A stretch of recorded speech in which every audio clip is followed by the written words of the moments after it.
My life with the Lord has been anything but simple. It's been more of a roller coaster than a straight and narrow path. I accepted the Lord for the first time when I was 3 years old because I wanted my heart to be clean and like the snow, not black and scary, full of sin.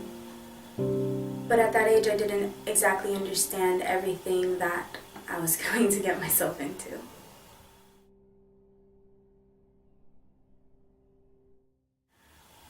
I was about 9 years old when we started with the church, and at first I thought, yeah, this is going to be fun, this is going to be great, I get to see my friends on the weekend, but I was very indifferent about everything, and I didn't exactly know where God wanted me to go in life.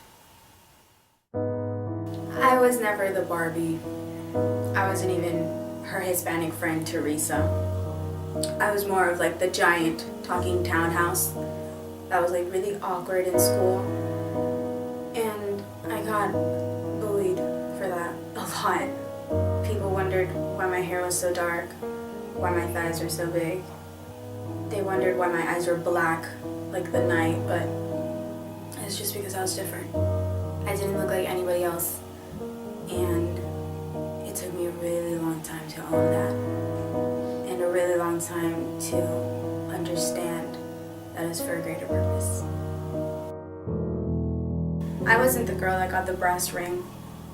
I was more of the girl that would never win in my eyes. At the age of 12 in 7th grade, I was so caught up with trying to be perfect and trying to look like that Barbie and trying to satisfy everyone around me that my meals a day consisted of water and then binging at night. And it worked for a while. I didn't want to think that I was anorexic. I didn't want to think that I was having eating disorders, but it was happening, and it was working. I was losing the weight, but nothing changed. I still wasn't that Barbie.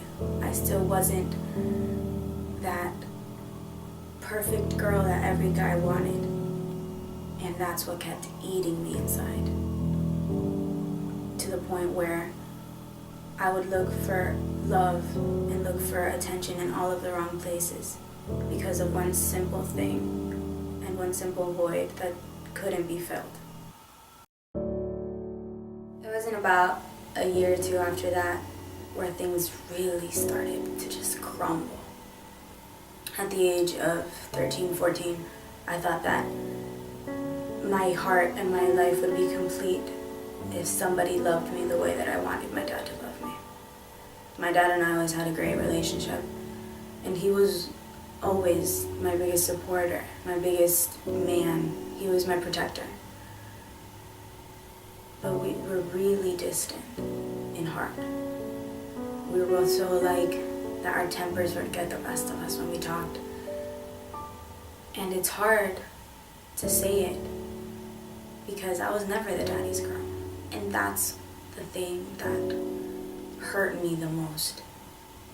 I would try to find love in guys who were my best friends and whose relationships I would end up just ruining because I wanted something more. I wanted to feel something more, but they were just looking for a friendship. And I didn't know why I was feeling like this. It was around that time where my parents took me out of school, and I thought that my world was going to be shattered, and I blamed God, and I was just so angry with everything. I was just like, God, why did you let this happen? Why did you let everything just fall apart? I'm not serving now. I'm not doing your works. This can't be your plan. This isn't what you want from me. That's the time where I started not eating again, and I started going back to that comfort place, which was just the emptiness of my heart. I finally got over everything that I had inside, now is when I look back and I just smile, because if it weren't for everything that I went through, God wouldn't be able to manifest himself the way that he does in my life now.